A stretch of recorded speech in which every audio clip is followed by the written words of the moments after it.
तेरे को मैं समझा रहा हूँ।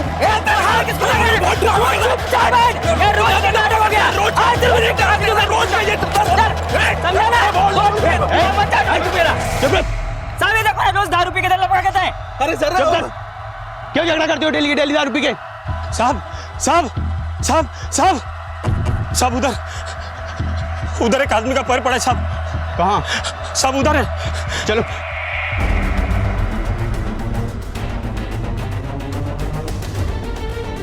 किसने देखा था? सर इसने। साहब इधर मारामारी चल रही थी, वो देखने के लिए मैं इधर से आ रहा था। बूढ़े बूढ़े ये तो एक ही पैर है। मुझे लगता है इसके और बॉडी पार्ट ट्रैक के आसपास बिखरे होंगे। एक बार चेक करना पड़ेगा। 21 फरवरी 2014 को मुंबई पुलिस को बोरीवली और कांदीवली के बीच में एक आदमी का कटा हुआ पैर मिला। शरीर के बाकी हिस्सों की जांच पुलिस ने जी जान से शुरू कर दी।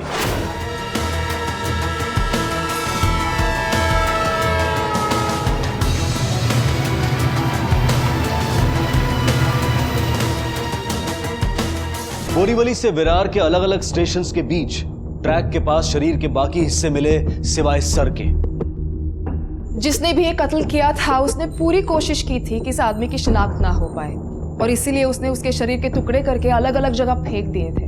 पुलिस के लिए एक बिना चेहरे की लाश एक मुश्किल, एक पहेली हल करने के बराबर थी। आखिर कौन था यह आदमी जिसको इतनी बेरहमी से मारा गया था और क्यों? किस कदर उस इंसान को इससे नफरत रही होगी जिसने इसे मारा? या शायद वो दिमागी रूप से बीमार होगा। वो जो भी था बहुत शातिर था, लेकिन पुलिस ने भी हार नहीं मानी और वो अपनी छानबीन में जुट गई। सर नंबर है CKR 00114201। इंस्पेक्टर, ये जॉइंट सर्जरी 4 दिसंबर 2011 की है और पेशेंट का नाम है मिस्टर संतोष सातोस्कर। डॉक्टर क्या मुझे संतोष सातोस्कर का एड्रेस मिल सकता है? बिल्कुल मिल सकता है, बस उसके लिए आपको रिसेप्शन जाना पड़ेगा। Okay, thank you doctor.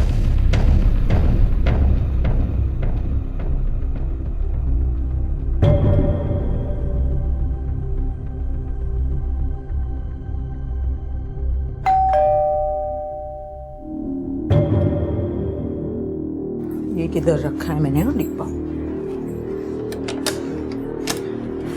भाई मिर्ची 200 रुपए किलो हो गई है। रोज चीजों के भाव बढ़ रहे हैं। तो मैं क्या करूँ? 200 रुपया हो गया, खाना तो पड़ता ही है ना। लेकिन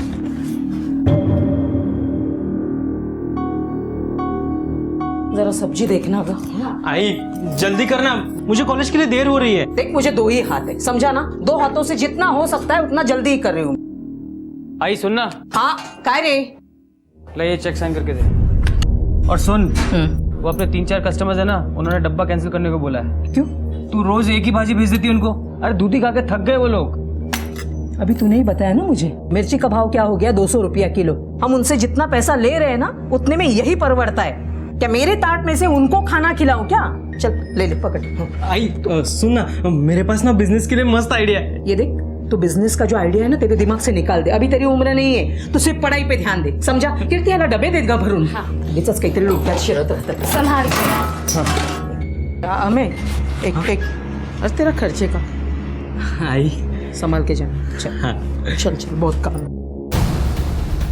क्या ये संतोष सातोस्कर का घर है? आई क्या रे?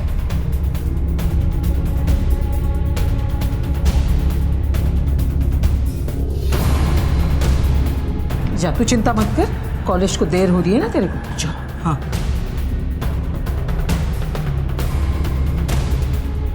आपके लिए एक बुरी खबर है। हमें संतोष सातोस्कर की लाश मिली।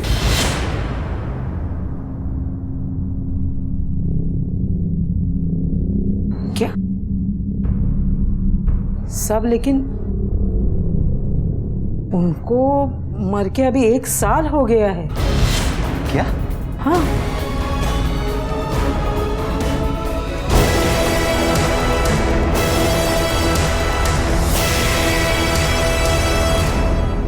ऐसा कैसे हो सकता है बोर्डे कि एक आदमी 2 बार मरे? आपने रिप्लेसमेंट नंबर तो ठीक से दिया था ना? हो सकता है कि रिप्लेसमेंट नंबर की वजह से ये गलत जानकारी मिली हो। फिर से एक बार चेक करो। डॉक्टर चौहान, ये संतोष सातोस्कर की सर्जरी किसने और कब की थी? इनकी सर्जरी मैंने की थी लेकिन काफ़ी टाइम बीत गया इसलिए कुछ क्लियरली याद नहीं है। सर मुझे लगता है ये सातोस्कर फैमिली झूठ बोल रही है। सर ये कैसे मुमकिन है कि संतोष सातोस्कर 1 साल पहले मरा है और हमारे रिकॉर्ड के हिसाब से 15 दिन पहले फिर से मर गया? ये संतोष सातोस्कर का सर मिलता तो पहचान आसानी से हो जाती, लेकिन बोर्डे कुछ ना कुछ तो करना ही पड़ेगा ये सातोस्कर फैमिली का झूठ पकड़ने के लिए, ताकि ये साबित हो सके कि लाश वाकई संतोष सातोस्कर की ही है। एक काम करो बोर्डे, आपके पिताजी क्या काम करते थे? साहब वो वाटर प्रूफिंग का काम करते थे और उन्हें काम की वजह से बहुत घूमना पड़ता था। उस दिन भी वो शहर के बाहर काम से गए हुए थे, रात को आने वाले थे कि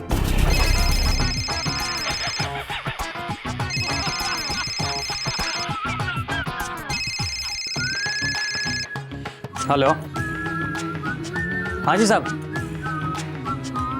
हाँ जी आवाज़ नहीं आ रही। हाँ जी 1 मिनट। हाँ मैं ही अथर्व बोल रहा हूँ।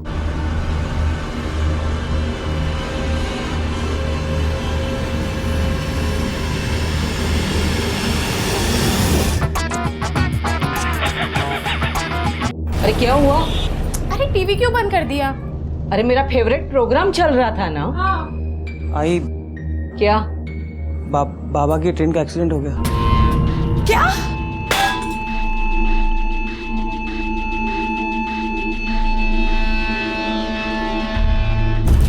और 2 दिन बाद में हमें उनकी लाश मिली और यही पास में शमशान में हमने उनका अंतिम संस्कार किया साहब। ये तुम्हें कैसे पता चला कि वो लाश तुम्हारे पिताजी यानी संतोष सातोस्कर की ही है? साहब लाश बहुत ज़्यादा जल चुकी थी, रेलवे ने बर्थ के रिकॉर्ड से सबकी पहचान की थी और बाबा की सीट पे ही उनकी लाश मिली थी। तुम्हारे पास उनका डेथ सर्टिफिकेट तो होगा ही ना? जी हाँ साहब। उसकी एक कॉपी और संतोष सातोस्कर का एक फोटो हमें चाहिए। लाता हूँ सर। सब मैंने आपको पहले ही बताया ना, उनको गए हुए 1 साल हो गया अभी, और अभी आज आप पूछताछ कर रहे हैं। वो तो मैंने पिछली बार भी सुना था। क्या जमाना आ गया, गड़े हुए मुर्दों की भी छानबीन करती है पुलिस आजकल।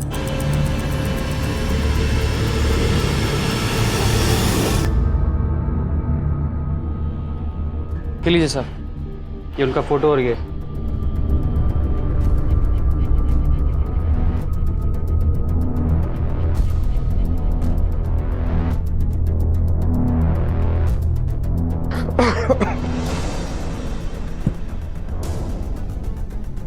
लगी तो नहीं? नहीं साहब।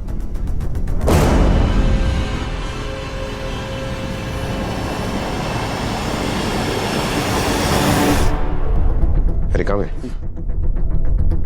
ये अथर्व के सिर का बाल है, डीएनए टेस्ट के लिए भेज देना। पिछले साल ही संतोष की मौत हुई ट्रेन एक्सीडेंट में। साहब बड़ी हिम्मत वाली औरत है अलका। आदमी के जाने के बाद बड़ी मेहनत से डब्बे का बिजनेस जमाया उसने।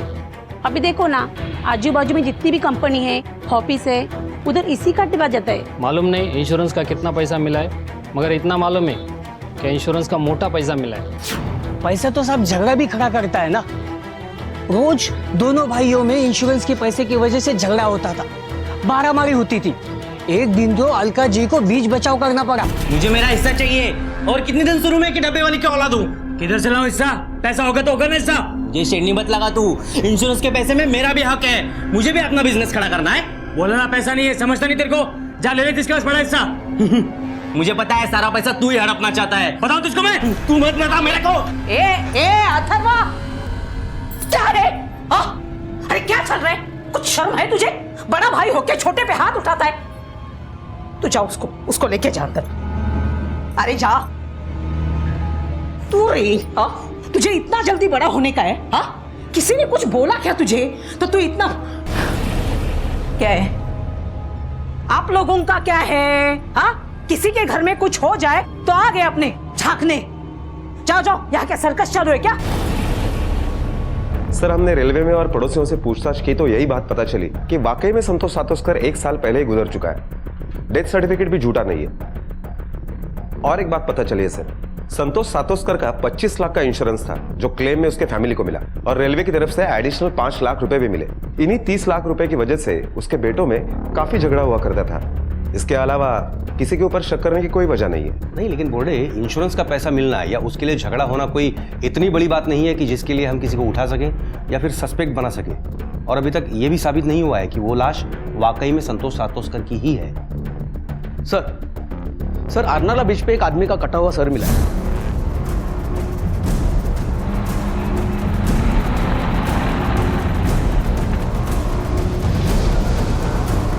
ये सर इसी बॉडी का है जिसके टुकड़े आपको मिले हैं, और इसके सर को बार बार जोर जोर से पटक पटक कर इसे मारा गया है, और मारने के तकरीबन 4 से 5 घंटे बाद इसके टुकड़े किए गए हैं, वो भी किसी तेज धारीदार चीज से।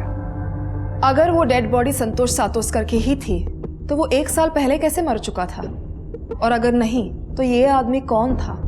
संतोष सातोस्कर के घर वालों पड़ोसियों से की गई पूछताछ को, डेथ सर्टिफिकेट को झुटलाया नहीं जा सकता था। पुलिस की अब सारी उम्मीदें टिकी थीं अथर्वा और डेड बॉडी की डीएनए रिपोर्ट पर, जो अगर उनके हक में आ जाती तो पुलिस की कई मुश्किलें आसान हो सकती थी और वो पुलिस तहकीकात को एक दिशा दे सकती थी। सर डीएनए रिपोर्ट भी आ गई है और डीएनए रिपोर्ट के मुताबिक अथर्व के डीएनए और डेड बॉडी के डीएनए मैच कर रहे हैं। मतलब लाश संतोष सातोस्कर की ही है। फिर वही बात, एक आदमी 2 बार कैसे मर सकता है? और एक बात पता चली है सर संतोष सातोस्कर की जो फोटो हमने महाराष्ट्र के सारे पुलिस स्टेशन में मेल करवाई थी, उसका नासिक पुलिस स्टेशन से रिप्लाई आया। उनका कहना है कि सेम इसी शक्ल के आदमी की मिसिंग कंप्लेंट वहां पर दर्ज है, लेकिन उसका नाम संतोष सातोस्कर नहीं है, ललित गायतोंडे है। उसी शक्ल का आदमी नासिक में भी था। बोर्डे कंप्लेंट करने वाले को जल्द से जल्द लाश की शिनाख्त के लिए बुलवा लो। इस केस के तार एक नहीं, शायद कई जगह बिखरे हैं। Okay sir.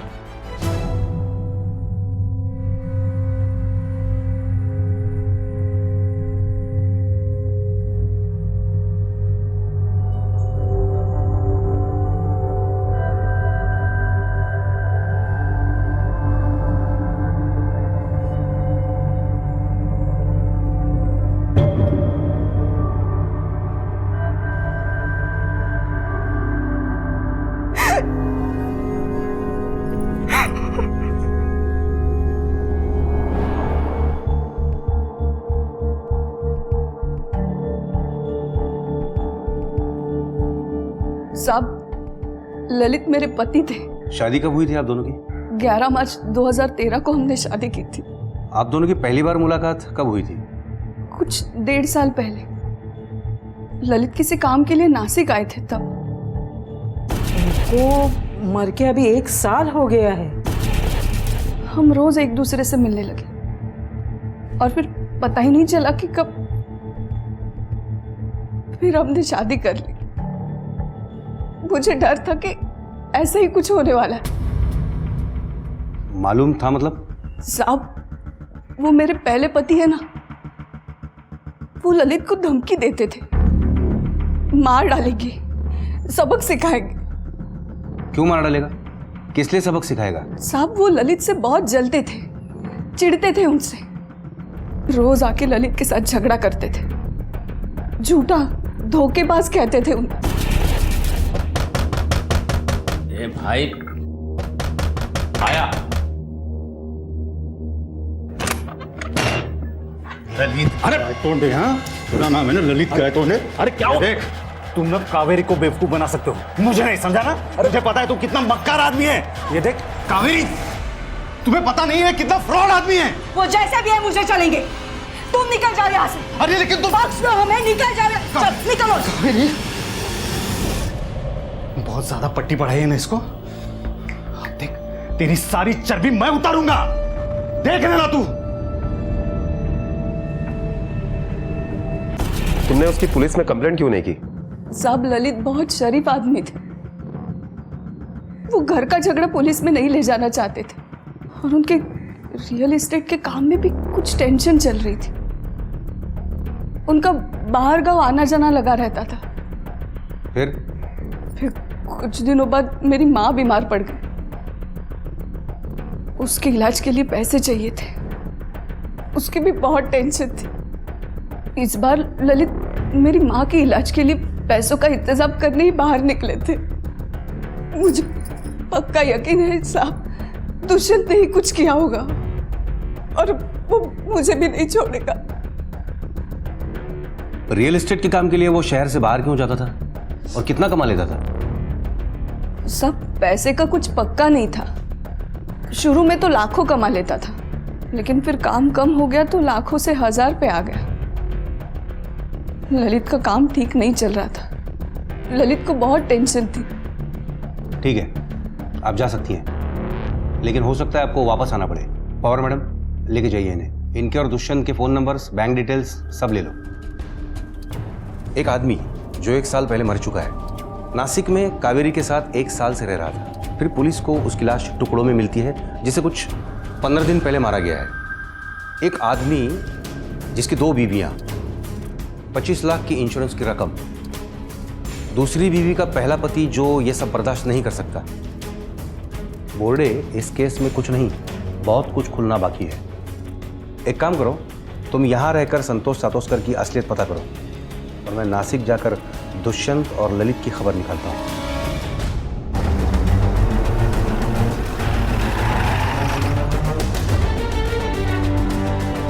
ये दुकान आपकी है? जी हाँ सर।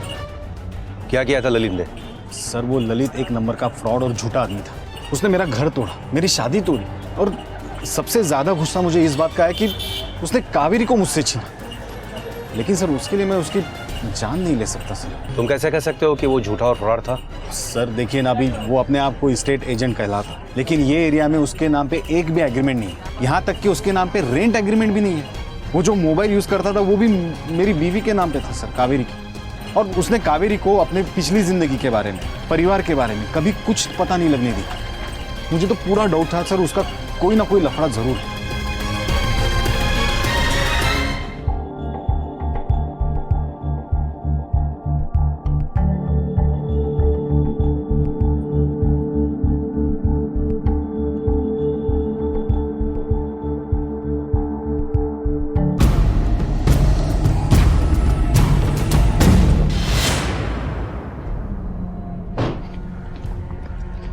जैन सर, हमारा शक सही निकला।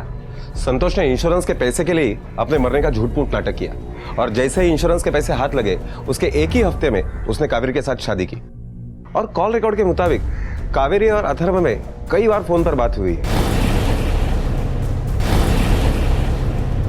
संतोष गायब होने के 2 दिन पहले भी। बोर्डे, तुमने सातोस्कर परिवार और कावेरी के अकाउंट डिटेल्स वगैरह चेक किए? कुछ हाथ लगा वहां से? यस सर, अभी ये इत्तेफाक है या प्लानिंग, ये तो पता लगाना पड़ेगा।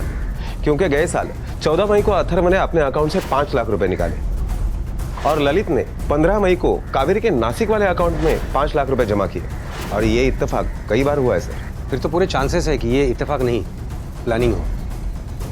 बोर्डे, तुमने कावेरी से अथर्व के कॉल के बारे में पूछताछ की? Yes sir. इस नंबर को पहचानती हो? तुम्हारे मोबाइल से इस नंबर पर कई बार फोन किया गया है। ये नंबर अथर्व सातोस्कर का ही है ना? नहीं साहब, मैं इस नाम के किसी भी आदमी को नहीं जानती, और इस नंबर पर मैंने कभी फोन नहीं किया। ये अथर्व का कुछ ना कुछ कनेक्शन है इस कत्ल के साथ। एक काम करो, अथर्व को पुलिस स्टेशन की सैर करवाने के लिए बुलाओ। Yes sir. देखो, हमारे पास सबूत है कि तुम्हें पता था कि संतोष जिंदा है, बल्कि तुम्हारी उससे बात भी होती थी। इंश्योरेंस का पैसा भी इधर उधर हुआ है। अब बिना चालाकी किए सब कुछ अपने मुंह से बता दे, क्योंकि अगर हम उगा लेंगे तो तेरी ये चालाकी और शराफत धरी के धरी रह जाएगी। फ्रॉड तो तुम कर ही चुके हो, फिर अपने बाप को क्यों मारा? साहब मैंने अपने बाबा को नहीं मारा, और मैं अपने बाबा को क्यों मारूंगा साहब? बल्कि मरने के बाद इंश्योरेंस का पैसा लेने का आइडिया भी उन्हीं का ही था साहब। हमको भी मालूम है कि ये समय नहीं है बात करने का, पर क्या करें, पैसे तो देने ही पड़ेंगे ना। धंधा धंधे की जगह है। मैं आप लोगों से हाथ जोड़ के विनती करता हूँ, कुछ समय और दे दीजिए, हम लोग आपका पैसा चुका देंगे साहब। बाबा की मौत को अभी कुछ ही वक्त हुआ था, सब लोग अभी सदमे में ही थे कि मुझे एक अननोन नंबर से कॉल आया।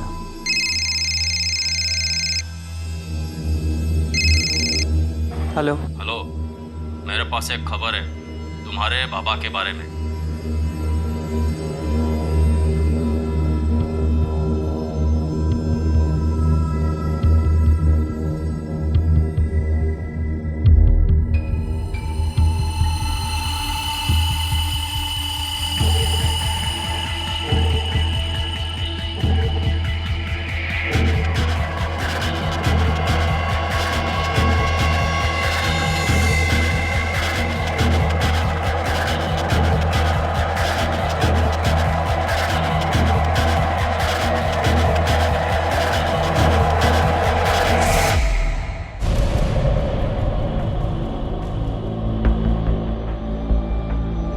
बाबा बाबा आप जिंदा हैं? तो फिर वो कौन था जिसे हमने? जिसका तुमने अपना बाबा समझ के अंतिम संस्कार कर दिया था, वो आदमी था जिसको मैंने अपनी टिकट दे दी।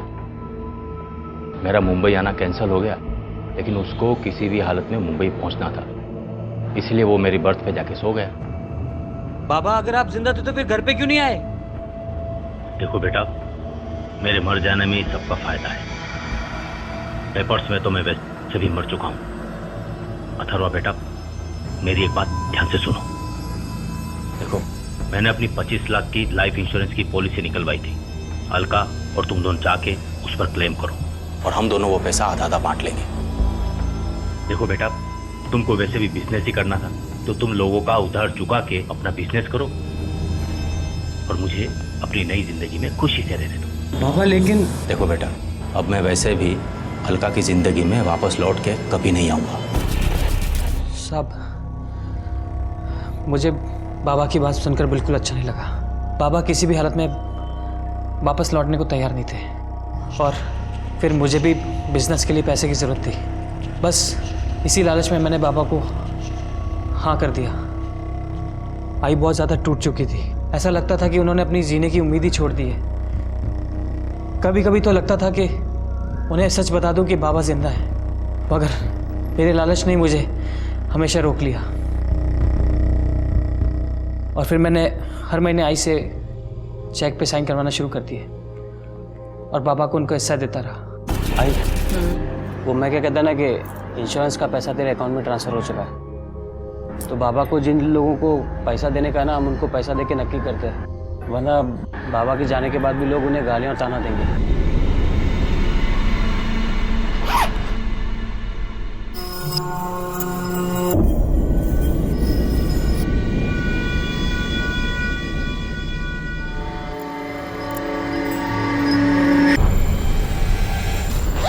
चल आता हूँ आई।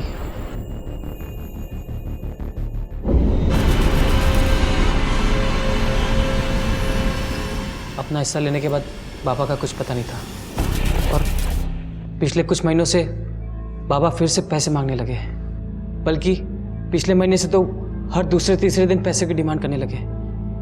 अब आप ही बताइए मैं कहाँ से लाता इतने पैसे?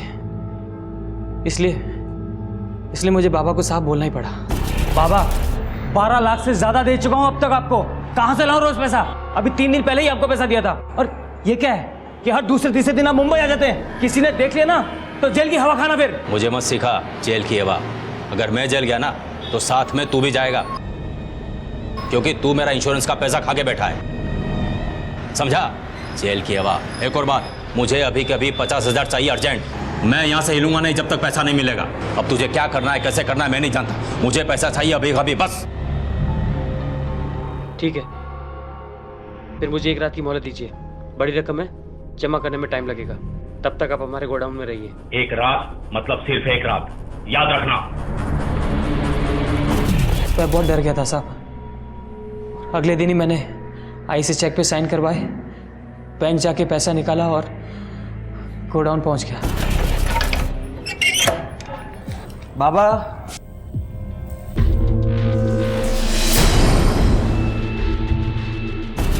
मुझे बाबा के लिए बहुत डर लगा था साहब, और ये बात मैं किसी को बता भी नहीं सकता था। इतना सारा खून कहाँ से आया, क्यों आया और बाबा कहाँ चले गए साहब, मुझे कुछ नहीं पता।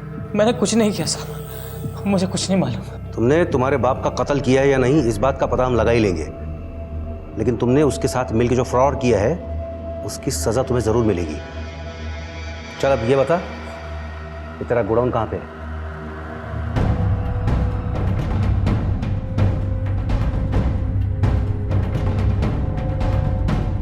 घोड़े, संतोष ने जिस पैसे के लिए अपने बेटे के साथ मिलकर इतनी बड़ी प्लानिंग की, हो सकता है कि उसी पैसे के लिए फैमिली के और लोग भी इस प्लानिंग में शामिल हों। सब पे नज़र रखो। कातिल का अब तक तो कोई सुराग मिला नहीं है, लेकिन उम्मीद है जल्द से जल्द वो हाथ आएगा। अच्छा, तुमने कत्ल के वक्त अथर्व की फ़ोन लोकेशन चेक की? हाँ सर, उसकी फ़ोन लोकेशन घर की ही दिखाई दे रही है। बाकी घर वालों को भी चेक करो। Yes sir. अथर्वा के बयान और बैंक डिटेल्स की माने तो ये सारा खेल इंश्योरेंस के पैसों के लिए खेला गया था, और एक आदमी जो मर चुका था उसे फिर से मारा गया था। ये साबित हो गया था कि गोडाउन में मिला खून संतोष का ही था, और खून जिस मात्रा में मिला था उससे यह भी साबित हो रहा था कि संतोष को वहीं मारकर उसके टुकड़े किए गए थे। संतोष उर्फ ललित का कातिल कौन था इसका पता नहीं लग पाया था, पर उसका पूरा परिवार पुलिस के शक के घेरे में था। आखिर कौन था उसका कातिल? पुलिस के शक की सुई अथर्वा, दुष्यंत और कावेरी पर थी, लेकिन कोई और भी था जो अब तक पुलिस की आंखों से ओझल था और संतोष के कत्ल के लिए उसके पास मकसद भी था। सर, फॉरेंसिक रिपोर्ट के मुताबिक संतोष की मौत दीवार पर बार बार सर पटकने से हुई है और मुझे लगता है कि यह कत्ल अथर्व ने किया होगा, क्योंकि जो बेटा अपने बाप के इंश्योरेंस के पैसे खा सकता है वो उसकी मौत साबित करने के लिए उसे मार भी सकता है। बोर्डे, संतोष को मारने का मकसद सिर्फ अथर्व के पास ही नहीं, कावेरी और दुष्यंत के पास भी है। हो सकता है कि कावेरी को इस बात का पता चल गया हो कि संतोष ही ललित है, या फिर दुष्यंत ने अपना घर टूटने का बदला लेने के लिए उसे मारा हो। बोर्डे, एक और नाम है जिसके पास संतोष को मारने का मकसद हो सकता है। किसका? कौन सा नाम सर? संतोष की पहली पत्नी अलका। बिल्कुल हो सकता है सर, क्योंकि इस केस में पहले से ही उसका रवैया कुछ अलग है और गोडाउन में हमें जो टूटी हुई लाल चूड़ी मिली थी, ठीक वैसे ही चूड़ी तफ्तीश के दरमियान मैंने उसके हाथ में देखी। गड़े हुए मुर्दों की भी छानबीन करती है पुलिस आजकल। बोर्डे, अलका को पुलिस स्टेशन में पूछताछ के लिए बुलाओ। शायद यही वो कड़ी है जिसे आज तक हमने जोड़ के कभी देखा ही नहीं है। Okay sir.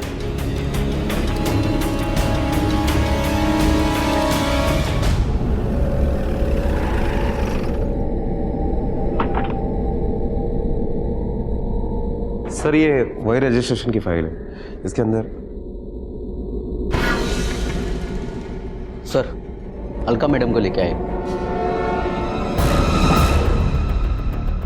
काफी मजबूती से बांध रखा है तुमने अपने घर परिवार को। देखकर लगता है कि तुम पर कभी किसी बात का असर होता ही नहीं होगा। क्यों नहीं होता है ना सर?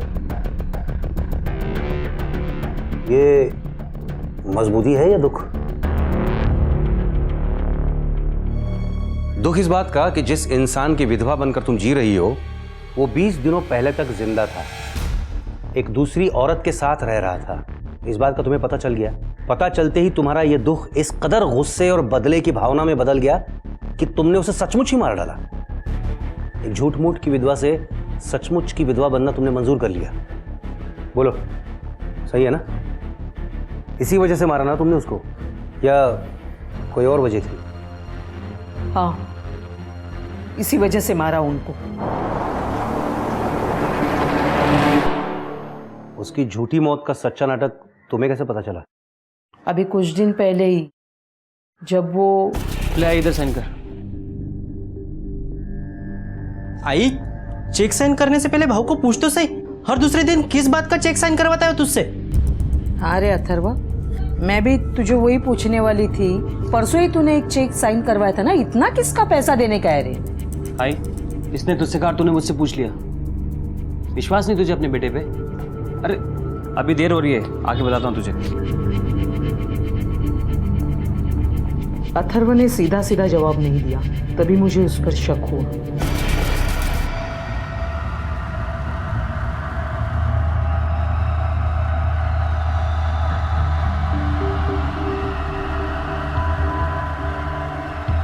हाँ, अच्छा अच्छा, ठीक है ठीक है ठीक है।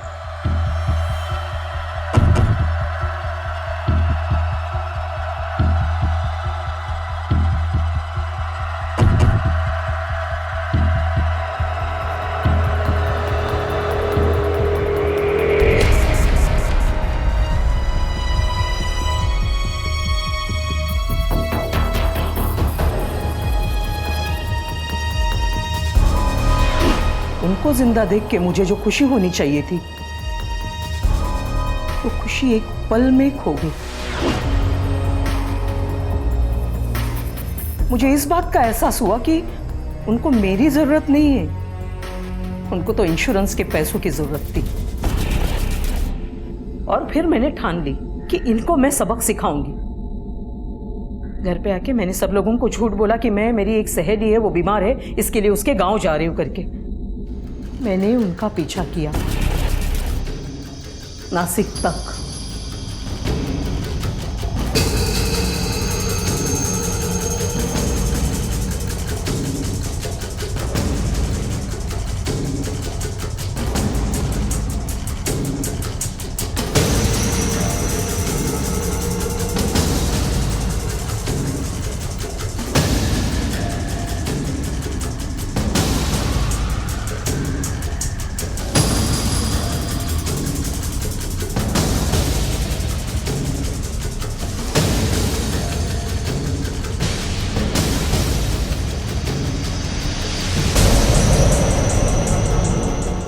वहां जाके देखा तो वो किसी और औरत के साथ रहते हैं।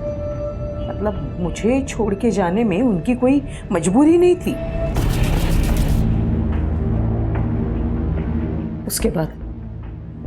उसके बाद मैंने अथर्व के चेक साइन करवाने का इंतजार किया। 2 ही दिन में उसने मेरे से चेक साइन करवाया।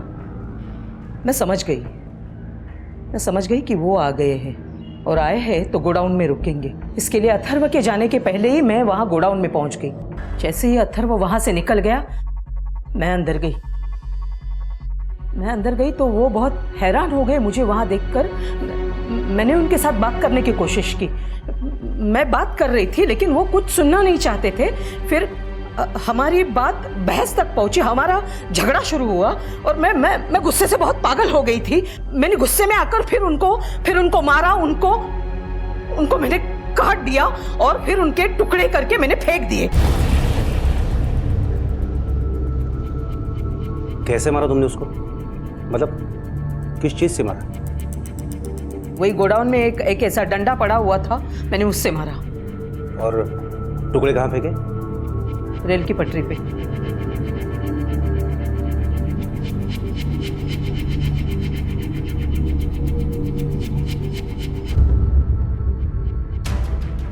बोले ये औरत झूठ बोल रही है। फॉरेंसिक रिपोर्ट क्या कहता है कि मौत किस वजह से हुई थी? दीवार पर बार बार सर पटकने की वजह से। और ये औरत कह रही है कि सर पे डंडा मारने की वजह से मौत हुई है। इंसान के टुकड़े करने के लिए चाकू नहीं, चॉपर चाहिए और साथ में ताकत भी। अब चाहे जितने टुकड़े करने के बाद डेड बॉडी का कुछ तो वजन होता ही है ना। इस औरत ने अकेले कैसे मैनेज किया होगा ये सब, और वो भी 10 स्टेशन के बीच फेंकने के लिए? झूठ बोल रही है ये, किसी को बचाने के लिए। घोड़े काम करो, ये अलका के घर के आसपास वाले मटन वाले दुकानों में पूछताछ करो कि किसी ने 19 फरवरी को उनके दुकान में से कोई चॉपर भाड़े से लिया है या खरीदा है या दोस्ती खाते में उठाया है क्या। Okay sir.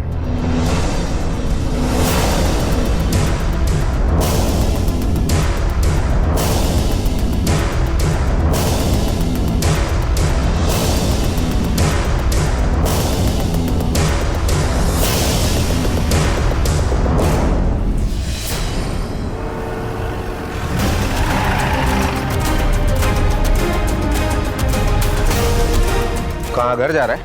हाँ। चल तुझे तेरे असली घर पर लेकर चलते हैं। देखा मैं क्या आला।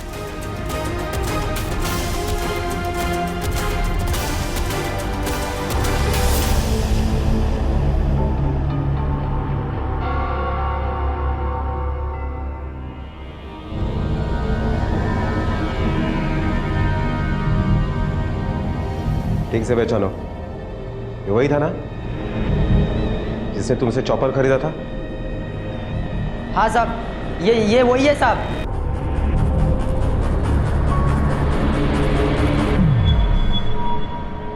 चल, बिना घुमाए फिराए सीधे सीधे अपने मुंह से बोल, क्यों मारा अपने बाप को? क्योंकि उन्होंने मेरे आई को धोखा दिया। मैंने अपने आई को देखा है रात भर बाबा के यादों में रोते हुए। तुझे पता कैसे चला कि वो जिंदा है? उस दिन मेरे दोस्त के घर में पार्टी थी, बहुत सारे मेहमान आने वाले थे। खाना खाने के लिए बर्तन चाहिए थे, इसलिए मैं गोडाउन में गया बर्तन लाने के लिए। तब मैंने वहाँ पे बाबा को देखा।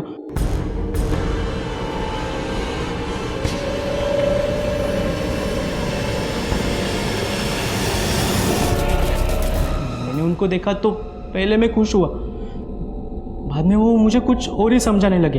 हमें बेटा देखो, मेरी बात सुनो। अब तुमको पैसा चाहिए ना, मैं दूंगा ना, बहुत पैसा दूंगा। पर किसी को ये मत बोलना कि मैं जिंदा हूँ, अपनी आई को भी नहीं। देख बेटा, मैं एक दूसरी जिंदगी जी रहा हूँ बड़ी शांति से, और मैं उधर बहुत खुश हूँ। मगर मेरी आई खुश नहीं है ना, आपने मेरी आई को धोखा दिया। क्यों? जब उन्होंने मुझे कहा कि उन्होंने दूसरी शादी की है और आई को छोड़ के वो वहां बहुत खुश है, तो मुझे बहुत गुस्सा आया। मेरी आई को विधवा बना के मैंने ये सब घर जाके अपने आई को बताया।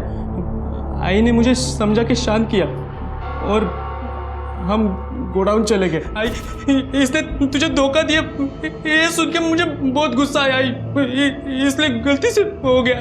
सुन सुन सुन, तेरा बाप तो मेरे लिए 1 साल पहले ही मर चुका है।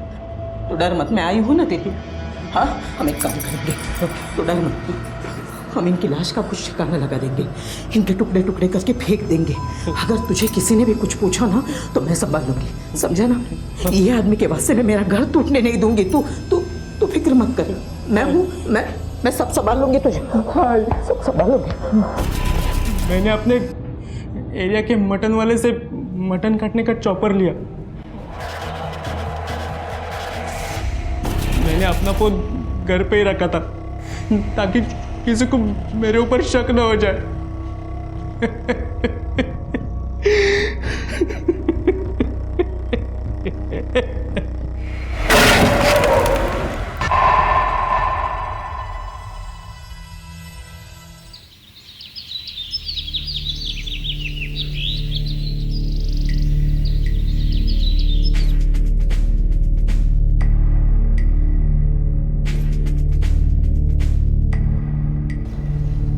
हाँ हाँ पूछे वो। हाँ तुम मुझे तेवर दिखा रहे हो? हाँ? अरे जान ले लोगे क्या? एक चमाट मारोगे दिमाग ठीक हो जाएगा तुम्हारा। अरे भाई साहब पागल कर रखा है इन लोगों ने। सोसाइटी की नाक में दम कर रखा है, रोज का नया ड्रामा इनका। ओ नीलम जी, अरे समझाइए अपना नानक को। देखिए मैं शर्मिंदा हूँ, मैं बात करती हूँ। अरे किसी दिन किसी की जान लेकर रहेगी। देखो मैं भी कैसे मारती हूँ। अब देखिए इनको। अरे ये मेरे सर पे गिर जाता तो मुझे चोट लगता ना। अरे आपका पति इस बिल्डिंग का सेक्रेटरी, इसका मतलब ये नहीं कि आप लोग कुछ भी करेंगे। मैं बात कर रही हूँ। अब तो पुलिस कंप्लेन करना ही पड़ेगा मुझे। पुलिस के पास जाने की क्या जरूरत है, मैं समझाती हूँ। जाइए समझाइए, ये आखिरी बार है। जी। अरे यार परेशान हो गया, इन लोगों के लिए यहाँ पे रहना भी सुकून नहीं है।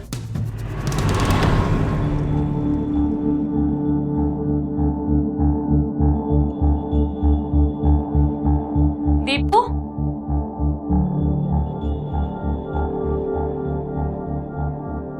क्या हुआ बेटा? मामी को नहीं बताओगे? मम्मी पापा से झगड़ रही है। छोड़ो, जाने दो इनको, इनका तो रोज का यही है। तुम क्यों अपना मूड ऑफ कर रहे हो? चलो हम आइसक्रीम खाते हैं, चल ना। पति पत्नी के विचारों में, आदतों में, सोच में टकराव स्वाभाविक है, लेकिन जब यही टकराव अपनी हदें पार करने लगते हैं तो अक्सर घरेलू हिंसा का कारण बन जाते हैं। और माता पिता का यही हिंसक बर्ताव बच्चों के मन और मस्तिष्क पर गहरा और बुरा असर छोड़ता है। ऐसे बच्चे डरे सहमे से अपने आप में ही घुटते रहते हैं। उनका बचपन कहीं खो जाता है, उन्हें लगता है कि कोई उनसे प्यार नहीं करता। ऐसे बच्चे अपने अंदर कई तूफान समेटे हुए होते हैं। जब मासूम मन में दबी हुई भावनाओं का ज्वालामुखी फटता है तो सामने आते हैं आत्मा को झकझोर देने वाले भयावह किस्से।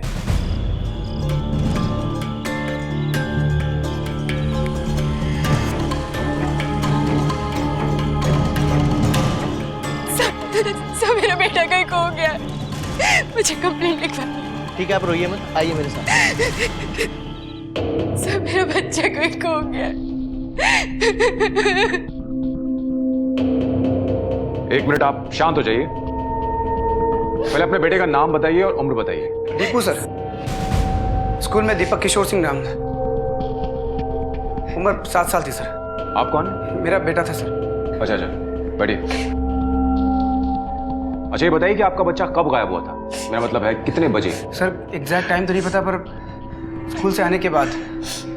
स्कूल से आया था ना वो। उसका बैग घर पर ही था। वो स्कूल गया था या नहीं? बताओ गया था कि सर इसी का काम है उसे स्कूल भेजना।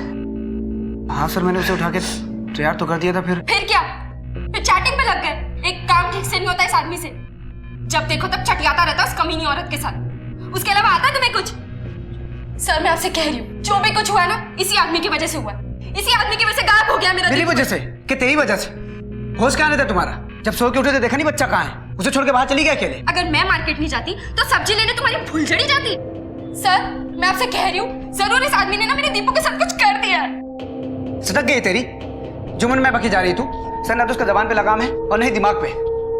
उस दिन तो मैं जादू तेरी नजर, खुशबू तेरा बदन, तुम्हारा कर शुरू कमीनी औरत के साथ क्या है?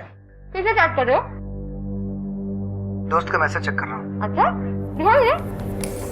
दिखाओ। अरे दोस्त का मैसेज चेक करो। क्या दिखाओ? क्या? अरे दिखाओ। अरे दिखाओ।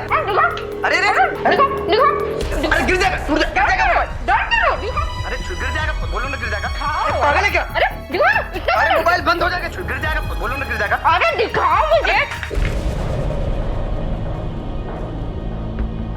दिमाग खराब है क्या?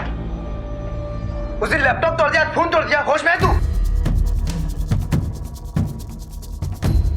मुझे शांति नहीं मिली। अगर तुम्हारा ये फोन मेरे हाथ में आ जाता ना तो मैं भी इसे गिरा के तोड़ देती। एक चमाट मारूंगा, दिमाग ठीक हो जाएगा तुम्हारा। मुझे मारोगे? भाई ऐसे मारो मुझे, मारो ना, हिम्मत है मारने की, मारो। देखो मैं भी कैसे मारते हो, कुछ काम धंधा तो है नहीं, बस चटियाते रहते खाली औरतों के साथ। आजा, वो तुझे बहुत कम है, भाग ऐसे। जा अपना काम कर, भाग ऐसे। अरे मारो अरे जा यार, तेरा काम कर। हिम्मत है तो मार के दिखाओ ना। बेकार के घर में पड़े रहते हो। मत यार, तुम जाओ अपना काम करो। बेकार के घर में पड़े रहते हो और मुझे सुना रहे हो। मैं काम करती हूँ, मैं तुम्हारा फोन तोड़ दूंगी वापस। हाँ, बढ़िया है। मुझे सुनाने की हिम्मत मत अरे करना। जा अपना काम कर तू, भाई यहाँ से। तुम अपना काम करो, जब देखो तब मुझे बोलते रहते हो। सर ये तो ऐसे कह रहा है जैसे खुद दूध का धुला है। सर एक बार मैं इसकी शर्ट धोने डाल रही थी,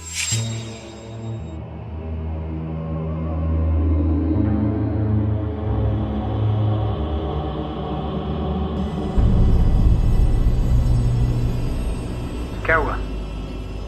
लिपस्टिक का दाग ढूंढ रही हो? ठीक से ढूंढो, मिल जाएगा। नहीं मिल रहा है? अभी मिलेगा। क्या कर रहे हो तुम?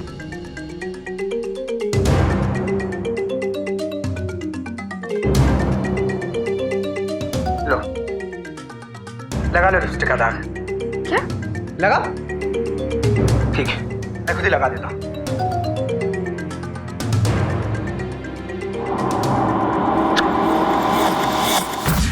हाथ धो यार तुम एकदम से। रुको, तुम मुझे तेवर दिखा रहे हो? हाँ, झाड़ दूंगी तुम्हें 1 मिनट में। क्या कर रहे हो तुम ये?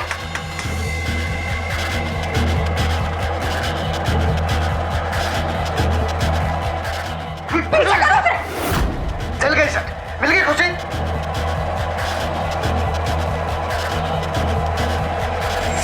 तुम लिमिट क्रॉस करी हो सीधा। तुम्हें दौरे पड़ते पागलपन के। कहीं उसी में तुमने दीपू के साथ कुछ कर तो नहीं दिया? तुम कहना क्या चाहते हो? 1 मिनट, मुझे यहाँ बहसबाजी नहीं चाहिए। सर बहसबाजी नहीं, इसकी असलियत बता रहा हूँ मैं। बस, कैसे माँ बाप हैं आप लोग? एक तो बच्चे को ठीक से संभालते नहीं है और यहाँ पुलिस स्टेशन में आकर तमाशा कर रहे हैं। अरे शर्म आनी चाहिए आप लोगों को। अब जितना पूछूंगा उतना जवाब देना। बच्चे का फोटो लाएं, दीजिए।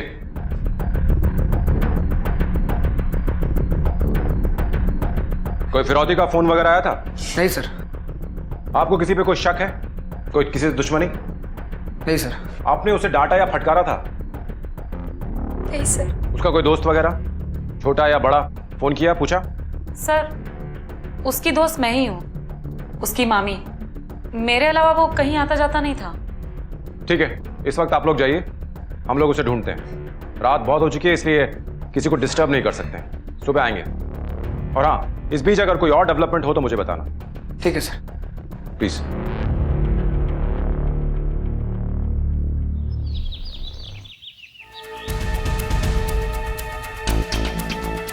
तबीयत ठीक है बीवी का? गेट खोल, साहब है साहब।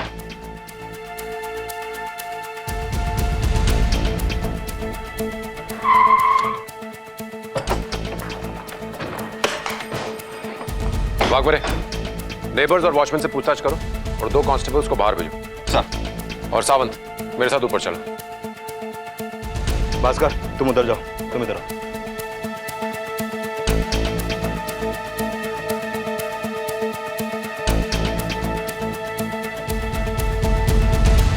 तो उसका भाई अगर आकाश सोसाइटी का सेक्रेटरी और बिल्डर नहीं होता ना तो कब का मैं उसको निकाल बाहर फेंकता।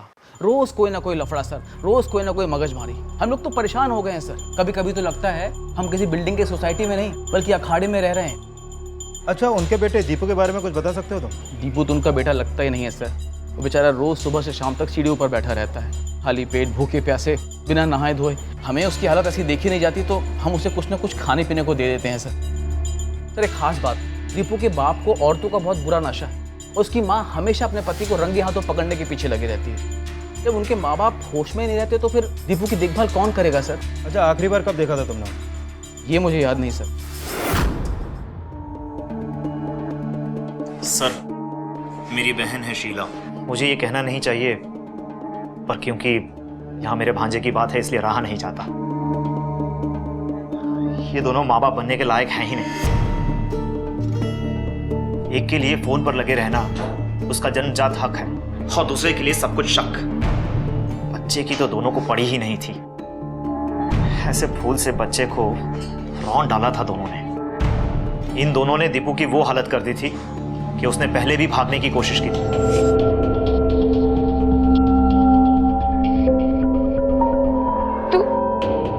तू घर छोड़कर जा रहा है? यानी आपके हिसाब से जो कुछ भी हुआ उसके जिम्मेदार बच्चे के माँ बाप ही हैं? हाँ सर।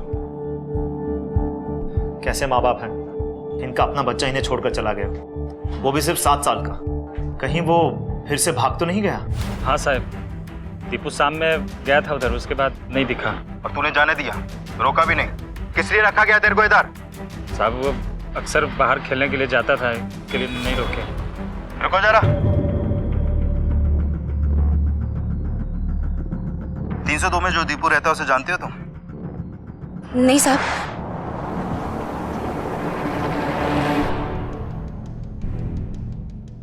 वाघमरे।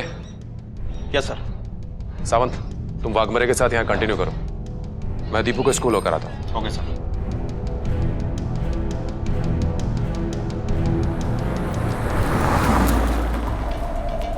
दीपू पढ़ाई में काफी अच्छा था, पता नहीं अचानक से वो शांत हो गया, उदास रहने लगा। उसकी पढ़ाई पर भी असर हो गया, मार्क्स गिरने लगे, रेगुलर एब्सेंट रहता था। आपने कभी उससे जानने की कोशिश नहीं की कि आखिर प्रॉब्लम क्या है? मैंने कई बार जानने की कोशिश की, पर कुछ फायदा नहीं हुआ। कई बार तो वो स्कूल में बिना टिफिन का ही आया करता था, भूखा रहता था। ऐसा लगता था कि उस पर कोई ध्यान रखने वाला नहीं है, निग्लेक्टेड बच्चा है। मैंने उसके पेरेंट्स से भी बात करने की कोशिश की, कुछ दिन तो ठीक था, पर फिर से वही चीजें होने लगी। Thank you so much. अगर जरूरत पड़ेगी तो हम फिर आएंगे। जी नमस्ते। मैं कोलकाता से मैं आज ही आया हूँ, इसीलिए सिचुएशन का ज़्यादा पता नहीं है, पर उसका पेरेंट्स का बिहेवियर बच्चे के प्रति एकदम अच्छा नहीं था। एक दिन तो उन दोनों के आपसी झगड़े में उस मासूम का भी हाथ तोड़ दिया। बेटा ठीक हो जाएगा।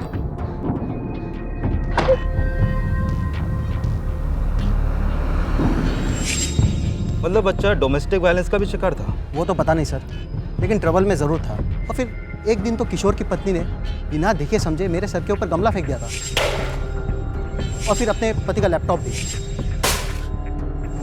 ठीक है, आप जाइए, जरूरत पड़ेगी तो हम आपको बुलाएंगे।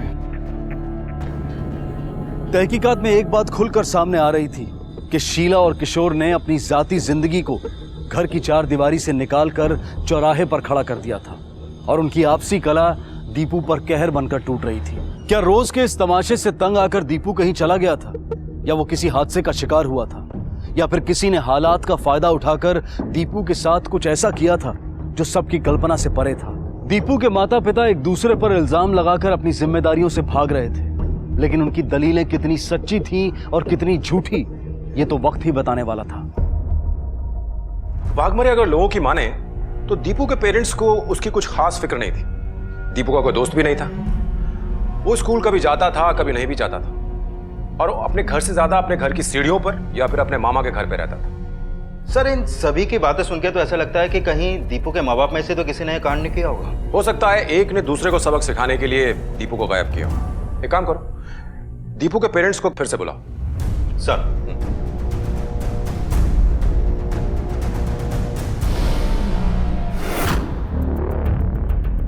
सर मैं समझ नहीं पाई, आप क्या पूछना चाहते हैं? यही कि दीपू का हाथ तुम दोनों में से किसने तोड़ा था? सर वो एक एक्सीडेंट था। फिर तो दीपू का किडनैप होना भी एक एक्सीडेंट ही है। तुम्हें क्या लगता है हम यहां भजिया तलने बैठे हुए हैं? बकवास बंद करो और सच सच बताओ कि क्या हुआ था। इसके रोज रोज के खिटपिट से मेरा पारा आई था सर। ऐसे में ये मुंह बंद करने का नाम ही नहीं ले रही थी सर। अब ऐसे में दीपू आके वहां पे खेलने लगा तो मैंने उसका हाथ पकड़ के ऊपर उठाया तो उसका हाथ टूट गया सर। वो मैंने जानबूझ के नहीं किया सर, मेरा मूड ऑफ था सर। पैनिक होके उठा तो उसके सर पे वो लैंप गिर गई, जिसकी वजह से उसके सर पे चोट लग गई सर। और कितनी कहानियां बना के रखी हो तुम दोनों ने। जिस दिन मुझे पता चला कि इस केस में तुम दोनों का हाथ है तो जेल में झाड़ू लगाते नजर आओगे तुम दोनों। जाओ अभी।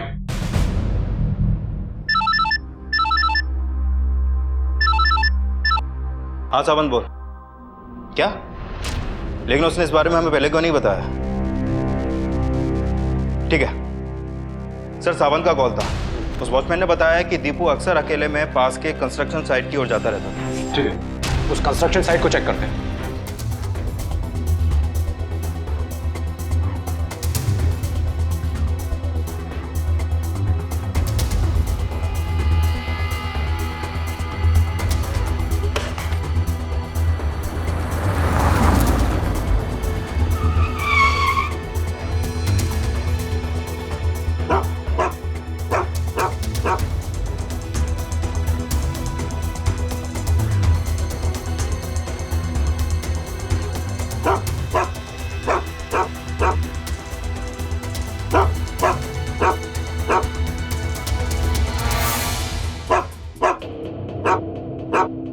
यहाँ तो कोई भी नहीं है, फिर ये कुत्ता क्यों भौंक रहा है? सर ये कुत्ता यहाँ पे रोज ऐसा ही भौंकता है, कोई हो या ना हो। बागमरे, कुत्ते का इस तरह एक ही जगह में बार बार भौंकना मुझे कुछ एबनॉर्मल लग रहा है। एक काम करो, डॉग स्क्वाड को फोन करो, सर चेक करो।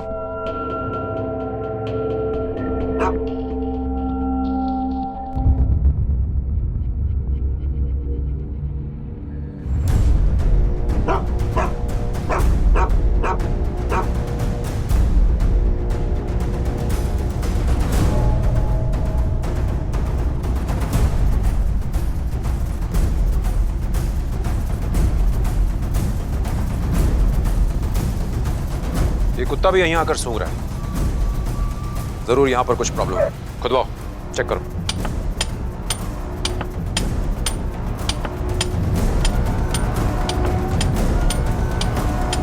उस तरफ तोड़ो।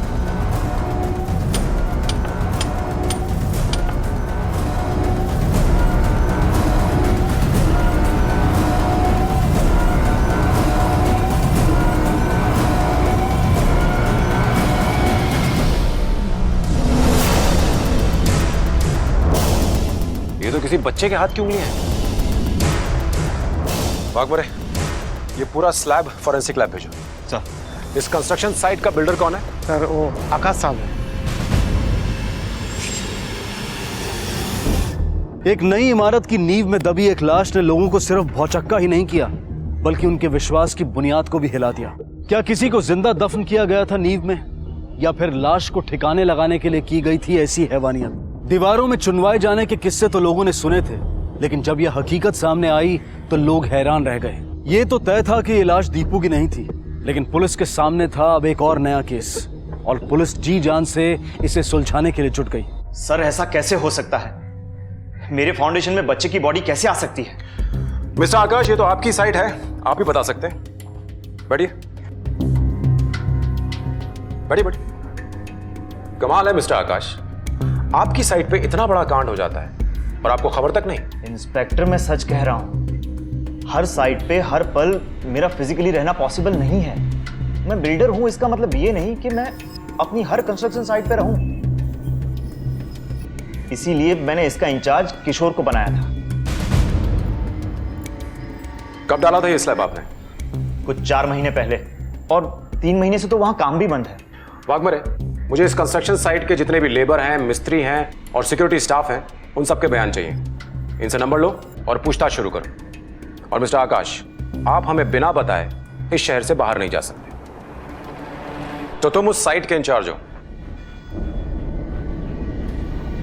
हाँ सर, मैं ही हूँ। वहां किसे दफन किया था? किसे मारा था? सर कैसी बातें कर रहे हैं आप लोग? मैंने किसको मारा था, किसको दफन किया था? मैं एक इज्जतदार आदमी हूं सर। अपनी इज्जत के कसीदे बाद में पढ़ना, पहले अपनी काली करतूत के चिट्ठे खोल। किसे मारा बोल? सर मैंने किसी को नहीं मारा, मेरा यकीन कीजिए। जिस दिन ये वर्दी पहनी थी ना, यकीन से नाता तोड़ लिया था। एक दिन तेरा ये झूठ ही तुझे दफन करेगा। चल जा अभी, जा। और सुन, जब तक इस लाश के बारे में सब कुछ पता नहीं चल जाता, ये शहर छोड़कर नहीं जाएगा तू।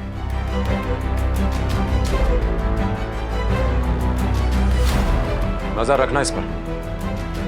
यह लाश पुरानी है, शायद 4 या 5 महीने पहले इसे दफनाया गया है। यानी ये भी एक मर्डर केस है? हो सकता है। एक बात और, इसके ऊपर किसी भी प्रकार के हथियार के निशान नहीं पाए गए। बच्चे के स्कल के सभी पोर्ट्स में सीमेंट घुली है। ऐसा लगता है शायद इसे जिंदा ही दफनाया गया है। जिंदा? जी हाँ। इसका मतलब ये केस हमारी सोच से कहीं ज्यादा बड़ा और टेढ़ा है। किसी बच्चे को जिंदा दफन किया गया था नींव में, लेकिन क्यों? किसने किया था यह हैवानियत का काम? क्या किशोर का वाकई कोई लेना देना नहीं था इस केस से? क्या दीपू के गायब होने का कोई सिरा जुड़ता था इस केस से? पुलिस के सामने कई सवाल सर उठाए खड़े थे।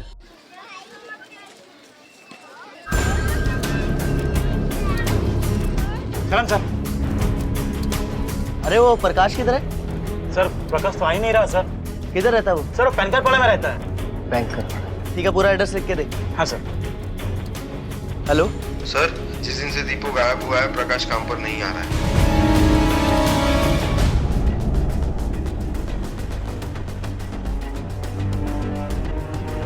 ये तोड़ो।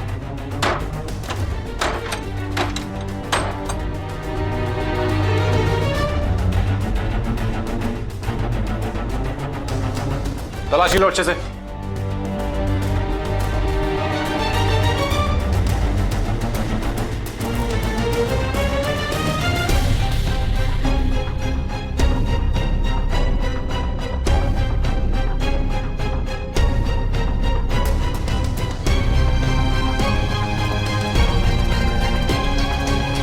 सर ये देखिए।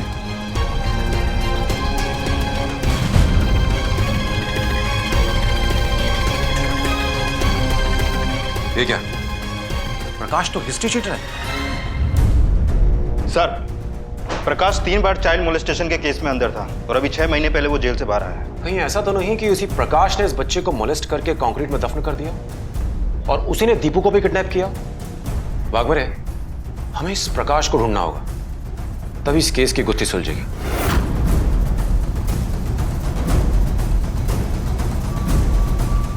सलाम साहब, आपका मुर्गा मिल गया। साहब हम कुछ नहीं किए, हमको बेकार पूछा। साहब हम सही बोल रहे हैं, हम कुछ नहीं किए साहब। आपको गलत। नाटक बंद कर और बता दीपू कहाँ है, बोल। सच्ची बोल रहे हैं साहब, हम कुछ नहीं किए दीपू के साथ। वो जयंती की होगी उसके साथ। जयंती? कौन जयंती? काम वाली बाई है साहब, 302 में काम करती थी। मैडम ने उसको नौकरी से निकाल दिया, तब से बहुत गुस्से में थी वो, उनको धमकाया भी था। क्यों? उसका किशोर साहब के साथ चक्कर चलता था साहब। किशोर साहब जयंती के पीछे दुम हिलाते फिरते थे। ये जयंती कहाँ मिलेगी? पटेल नगर के झोपड़े में। अरे मैडम, मेरे को काय को पकड़ा है?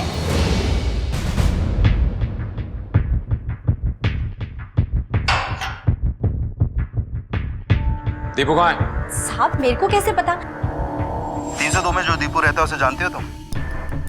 नहीं साहब। तो फिर उस दिन झूठ क्यों बोला था? तेरा और किशोर साहब का क्या चक्कर है, बोल। साहब आप ये कैसी बातें कर रहे हैं? देख, मुझ में ज्यादा पेशेंस नहीं है, और ये मैडम जो खड़ी है ना, अगर इसने पेशेंस खो दिया तो तेरा अस्पताल पक्का है। भावे, एक बेड बुक कर इमरजेंसी में इसके लिए। बोलो। वो साहब, किशोर साहब के साथ मेरा चक्कर था।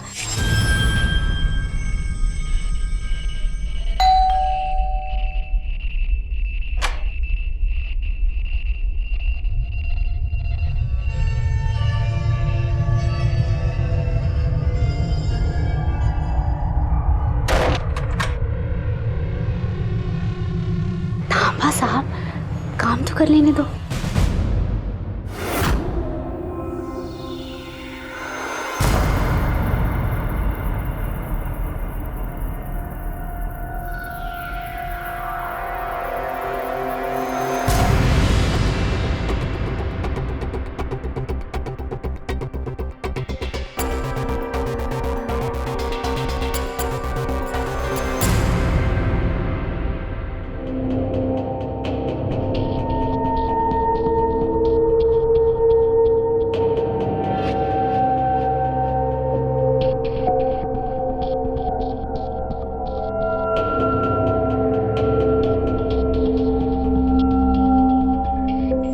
उसके बाद मेम साहब ने काम से निकाल दिया।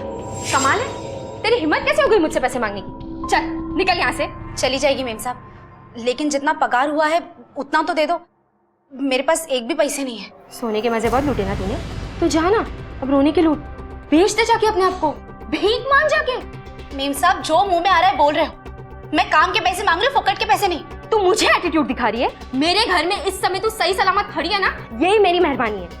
अपने से ऊपर वाले मर्द के साथ सो गई ना, इसलिए साली तू अपनी औकात ही भूल गई। ओ मैडम, औकात की बात मत करो, अपने पति को संभालो जाकर। चल निकल, निकल। मेरे घर में आके मुझे सिखा दिया, निकल यहाँ से। लेकिन साहब मेरा क्या? इसका भी तो चक्कर चल रहा था मेम साहब के साथ। नहीं साहब, उस दिन साहब के साथ इसको पकड़ने के बाद। प्रकाश जरा ऊपर आना। हाँ ठीक है।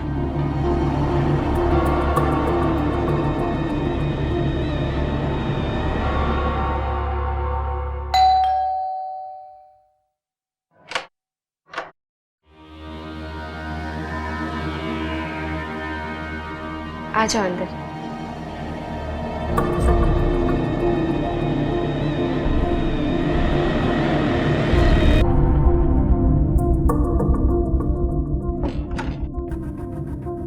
प्रकाश, मेरे बाथरूम का शावर खराब हो गया है, जरा प्लीज देख लो। अरे मैडम, इसके लिए तो प्लम्बर वाला को फोन करना, हम कर देते हैं अभी जाके। अरे प्लम्बर के चक्कर में नहीं तो पता नहीं कितना टाइम लगेगा। क्या तुम मेरे लिए इतना भी नहीं कर सकते? अरे नहीं मैडम, ऐसा कुछ नहीं है, आपके लिए तो हम मतलब कुछ भी। तो चलो।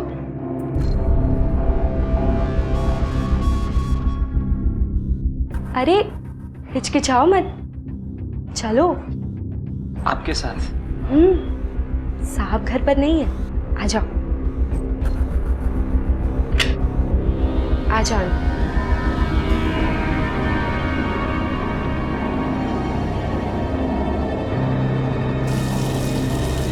अरे तुम्हारा हाथ लगते ही ठीक हो गया, ऐसा क्या किया तुमने?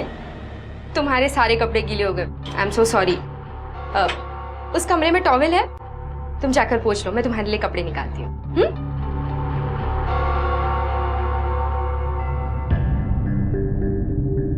दीपू बेटा, मम्मा अभी कुछ जरूरी काम कर रही है, तुम सो जाओ। हाँ, मम्मा थोड़ी देर में आती। जाओ बेटा।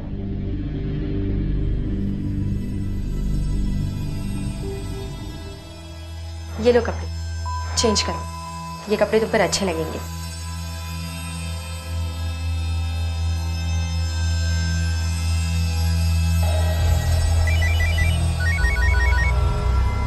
हेलो। अरे साला गलत टाइम पे फोन किया यार। 302 वाली मैडम के साथ है साले, बेडरूम में उनके।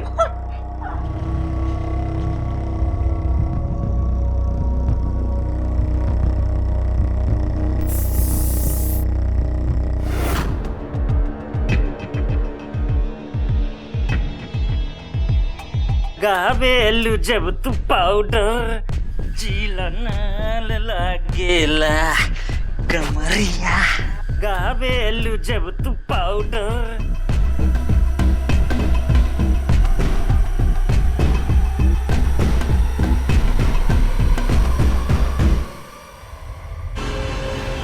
तुम्हारे बेडरूम में क्या कर रहा है बे? घर में कैसे घुसा? परफ्यूम में मारा साला मेरा। मैडम बुलाए थे साहब। हम कुछ नहीं किया।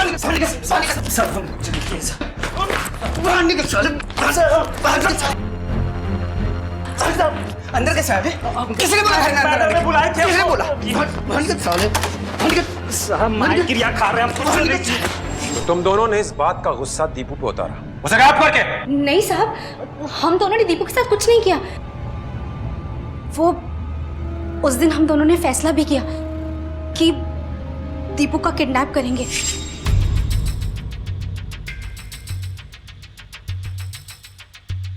साली का दिमाग खराब हो गया है, मेरे को नौकरी से निकालती है। अरे उसका पति खोटा है तो उस पे गुस्सा निकाले ना, मेरे को नौकरी से काहे को निकालती है? एक नंबर के कमीने लोग हैं। शीला मैम साहब हमको बकरा बना के किशोर साहब के सामने पटक दिया। इस मेम साहब को तो सबक सिखाना ही पड़ेगा। बदला तो हम भी लेना चाहते हैं। सुनना, मेरे पास एक प्लान है। अगर इस कुतिया को सबक सिखाना है ना, दीपू को उठा लेते हैं। अरे नहीं नहीं, हम सब फंस जाएंगे और कुछ सोचते हैं। क्यों? तो उस औरत से शादी कर साहब को सबक सिखाएगा। नहीं, लेकिन दीपू को उठाएंगे तो हम लोग फंस सकते हैं। जरा सोच, अगर बच्चे को उठाया तो एक तीर से दो निशान। तेरा बदला साहब से पूरा हो जाएगा और मेरा मेम साहब से। चल दूर हट। चांस नहीं मारने का, समझा ना? और दूसरे दिन मैं दीपू से मिली और उसे समझाया कि उसकी मम्मी उससे प्यार नहीं करती और उसे बोर्डिंग भेज देगी। और साहब वो मान भी गया मेरे साथ भागने को। फिर पता चला कि बीच रास्ते में मेम साहब ने उसे पकड़ लिया था। दीपू कहाँ जा रहा है? हाँ? और 2 दिन बाद दोबारा हमने उसे पकड़ा। मेरी मम्मी गंदी है, मुझे बोर्डिंग भेजना चाहती है। मैंने मना भी किया, तुम्हारा भी।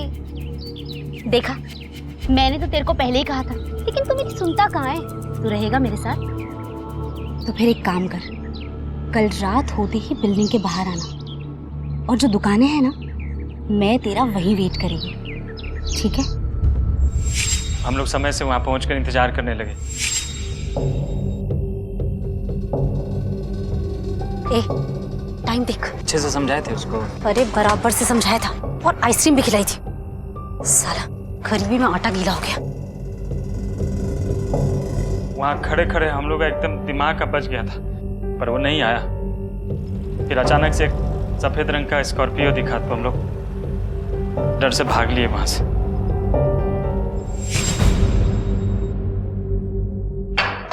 सर वो शीला जी और आकाश जी मिलने आए।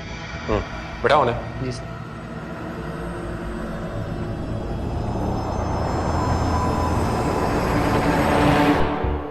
सर, मेरे दीपू का कुछ पता चला? जी नहीं, लेकिन आप चिंता मत कीजिए, हम कोशिश कर रहे हैं। अच्छा, ये किशोर कहाँ है? सर, वो क्यों आएगा? उसे किसी की कोई फिक्र नहीं, माँ बेटा बीवी किसी की नहीं। बस सारा दिन औरतों से चैटिंग करता रहता, उसके अलावा कुछ नहीं सोचता सर उस आदमी को। सर किसी काम का नहीं है वो, एकदम नाकारा, निकम्मा और गैर जिम्मेदार इंसान है। मैंने अपनी बहन पर तरस खाकर उसे काम दिया था, और उसने वो भी बर्बाद कर दिया। आज उसकी वजह से मेरा नाम भी खराब हो गया। गैर जिम्मेदार तो आप भी कम नहीं है मिस्टर आकाश। अपनी बहन की शादी कराते हैं एक ऐसे आदमी से जो एकदम नाकारा है, और अपनी बिल्डिंग का वॉचमैन हायर करते हैं बिना किसी बैकग्राउंड चेक के। हिस्ट्री शीटर है आपका वॉचमैन प्रकाश, सजा याफ्ता मुजरिम। वो और आपकी मेट जयंती मिलकर के दीपू को किडनैप करने का प्लान कर रहे थे। मतलब सर, उन लोगों ने ही मेरे दीपू को किडनैप? जी नहीं, वो सफल नहीं हो पाए। अब आप लोग यहां से जाइए और हमें अपना काम करने दीजिए। जैसे हमें कुछ इन्फॉर्मेशन मिलेगी हम आपको इन्फॉर्म करेंगे। कैसा अजीब परिवार है ये किशोर और शीला का, कैसे अजीब रिश्ते हैं। एक दूसरे को सबक सिखाने के लिए वो किसी भी हद तक जाने को तैयार थे। तो क्या दीपू भी उनकी इन्हीं भावनाओं का शिकार हुआ था, या फिर किसी ने मौके का फायदा उठाकर दीपू को लापता कर दिया था? सलाम साहब। सर पता चल गया। क्या? कुछ लोगों ने दीपू को सफेद कलर की स्कॉर्पियो भी देखा था, वो आराम से बैठ के जूस पी रहा था। फिर अचानक से एक सफेद रंग का स्कॉर्पियो दिखा तो हम लोग डर से भाग लिए वहां से। गाड़ी का ड्राइवर कौन था? साहब गाड़ी कौन चला रहा था ये तो पता नहीं है, पर गाड़ी किसकी ये पता चल गया। सर मैं मानता हूँ गुस्से में आके मैंने एक बार दीपू का हाथ तोड़ दिया था, पर मेरा बेटा है सर, प्यार करता हूँ मैं उससे। मैं अपने बेटे के साथ ही ऐसा क्यों करूंगा? तो फिर किसी और बच्चे के साथ किया, उसे मारकर फाउंडेशन में दफना दिया? सर मैंने किसी बच्चे को नहीं मारा, किसी को नहीं दफनाया। झूठ बोलता तू, तूने बच्चे को अगवा किया और झूठ बोलता है। सर मैं अपने बच्चे को अगवा क्यों करूंगा? अगर तूने अगवा नहीं किया है तो फिर उस दिन दीपू को लेकर तू कार में कहाँ जा? सर मुझे नहीं पता, मैं उस दिन कार लेके गया ही नहीं था। अगर तू गाड़ी लेकर नहीं गया था तो उस कार को कौन चला रहा था? सर मुझे नहीं पता, चाबी वॉचमैन के पास रहती है। वॉचमैन के पास?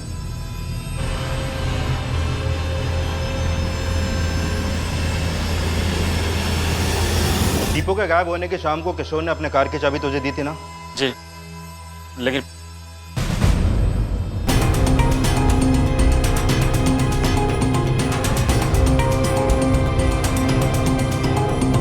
सर वो कार से निकला है। ठीक है, तुम उसका पीछा करो और हमें बता दे रहा हूँ। जी सर।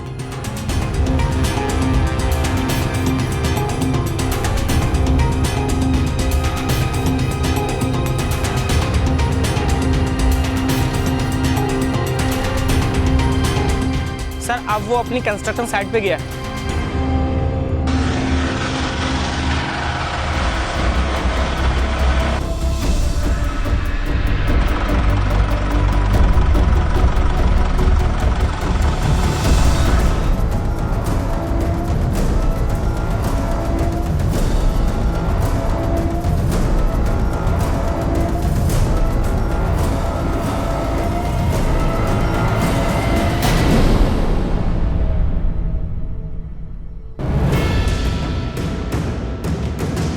बच्चे को दफनाने जा रहा है? पहले तेरी कब्र खोदते हैं। ले चलो उसको।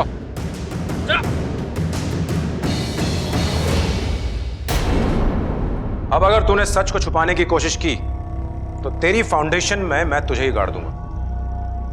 बच्चे को दफन करता है? क्यों किया ये सर? कहने को ही बिजनेस बचा था, बहुत घाटा हो रहा था। फिर एक दिन ऐसे ही कुछ लोगों की बातों में फाउंडेशन सेक्रीफाइस के बारे में सुना। पता चला इससे सब शुभ होता है। पहले नहीं करना चाहता था, लेकिन लगातार घाटे से काफी डेस्परेट हो गया था और मजबूरन ये कदम उठाना पड़ा। मजबूरी इंसान को इतना मजबूर नहीं बनाती है। ये तेरा लालच है जिसने तेरे जमीर को दफन कर दिया था। जरा सोच कर देख, क्या करने जा रहा था तू अपने सगे भांजे को दफनाने जा रहा था। इतना जलील ख्याल तेरे दिमाग में आया भी कैसे? दीपू की कदर नहीं थी उसके माँ बाप को, उसको उठाना आसान था। क्या नाटक चला घर में? जल गई? अब समझ में आया जलना किसे कहते हैं? मैंने सिर्फ नाटक किया, लेकिन तुम तो रोज सोते हो ना उस कमीनी औरत के साथ, मेरे इसी घर में, मेरे ही बिस्तर पर। तुम कभी नहीं सुधर सकते। फिर एक दिन मैं एक बाबा से मिला, जिन्होंने कहा कि किसी अपने का बलिदान दोगे तो तुम्हारा सोया भाग्य जागेगा। मैं तो उसे उसी दिन मार देता। और बाबा का ही कहना था कि अगर उसे आज मारता हूं तो सब शुभ होगा। इत्तफाकन 3-4 दिन पहले मुझे मौका मिला उसे किडनैप करने का, वरना मैं उसे आज ही किडनैप करने वाला था। ये बाबाओं के चक्कर में पड़ के तूने जो कुछ भी किया, उससे तूने अपने भाग्य को सुलाया ही नहीं, बल्कि जेल की कालकोठरी में हमेशा हमेशा के लिए दफन कर दिया। तुझ जैसे लोग ही मामाओं को कंस बनाते हैं।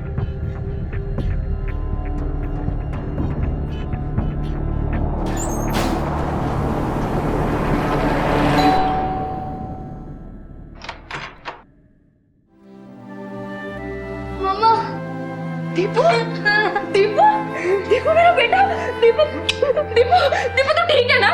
तू ठीक है ना बच्चा? Deepu, Deepu, Deepu. Thank you sir. Thank you so much sir, thank you.